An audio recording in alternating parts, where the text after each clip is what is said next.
Now we're going to go to Owen Burnock, who is the games manager in County Waterford, and he's going to discuss toilet and water breaks.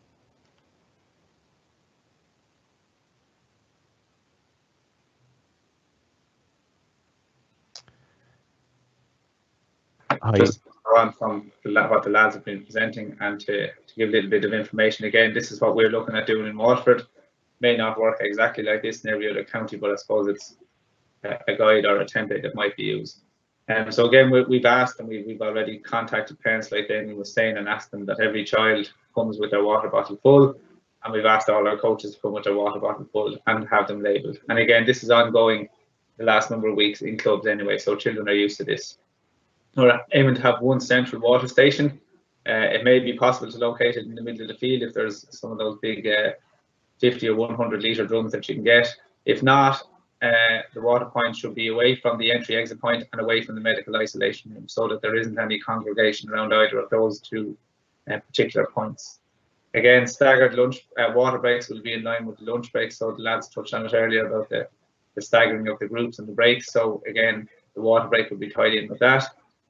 And again, no more than at all stages, like Liam was saying, the coaches and the children, they sanitize their hands before and after filling the water bottle. So as they go off the field and as they come back onto the field. So again, if you have a water zone, you might have some of the hand sanitizer there on a desk or a table beside the zone. So every child and every coach, when they go in and out of the zone, they sanitize before and after. The head coach, coordinator, and the group coach will organise for the children to fill up their water bottles. The taps and the tanks are sanitized prior to each child filling up their water, or each child's bottle being filled up. We're recommending in Waterford, and we spoke to our coaches on this, that only the head coach or the coach uses the tap. And the logic behind this is that it's better that the one person touches the taps 10 times than 10 people touching the tap one time. So again, it's just reducing the risk and being as cautious as we possibly can. And again, they're sanitized each time, they're cleaned out.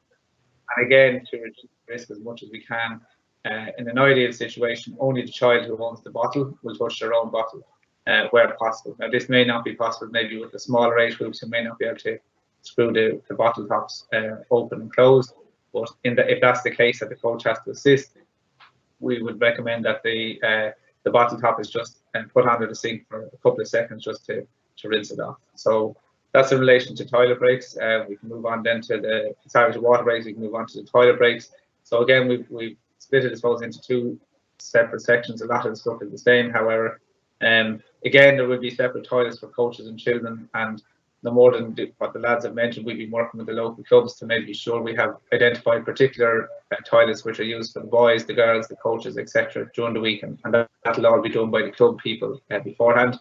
Again, as Liam was saying earlier, sanitise before and leaving and when return to the pitch. The coaches are responsible for sanitising the toilets before and after they use them. The sanitation equipment can be left outside the coach's toilet if it's safe to do so. If not, the camp coordinator will have the equipment stored safely. And again, before and after, so antibacterial wipes or cloth with Milton or something like that sprayed onto it to clean down all the touch points, so the taps, the door handles, the handle for flushing the toilet, etc.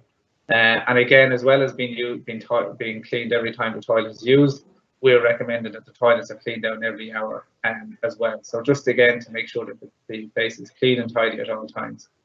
And like I said there, ensure the safe storage of the sanitation equipment. Again, for the children, there will be separate toilets for the children. The coach or the head coach or coordinator arranges the toilet break times around lunch times where possible. However, we need to make sure that there may be unscheduled toilet breaks and that we can cover for that, particularly again with the smaller age groups, that if there's a number of the children need to go, that we don't have to wait until it's break time. We can have a non-scheduled toilet break.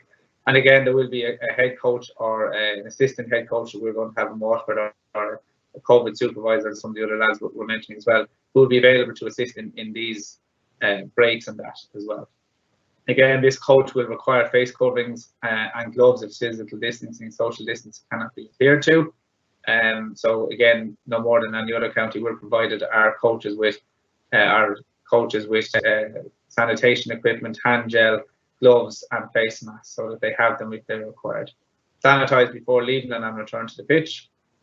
The coach, the difference here is the coach provides the sanitation equipment to the child prior to them entering the toilet, and again when they come out. So the cloth or the antibacterial wipe is provided to the child, and again they're asked to clean down the touch points before and after they use the bathroom.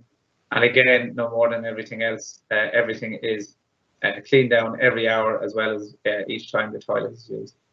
So I suppose they're just a few things that we're looking at doing here in Waterford, and no more than everything else. I hope everybody has a good 6 weeks at the camps. We've certainly taken some of the stuff that other counties have provided here today, and we'll be implementing that in Waterford, and hopefully people will get guidelines and templates that they can use in their own counties and will be beneficial to them. So I'll hand it back to yourself there, Charlie. Okay, thanks a million, Owen. Again, practical advice on breaks and toilet breaks. Once again, I suppose all the usual rules apply, which goes without saying, as in adult to child ratios and so on and so forth. But a really good insight on what Waterford are planning to do around breaks and toilet breaks.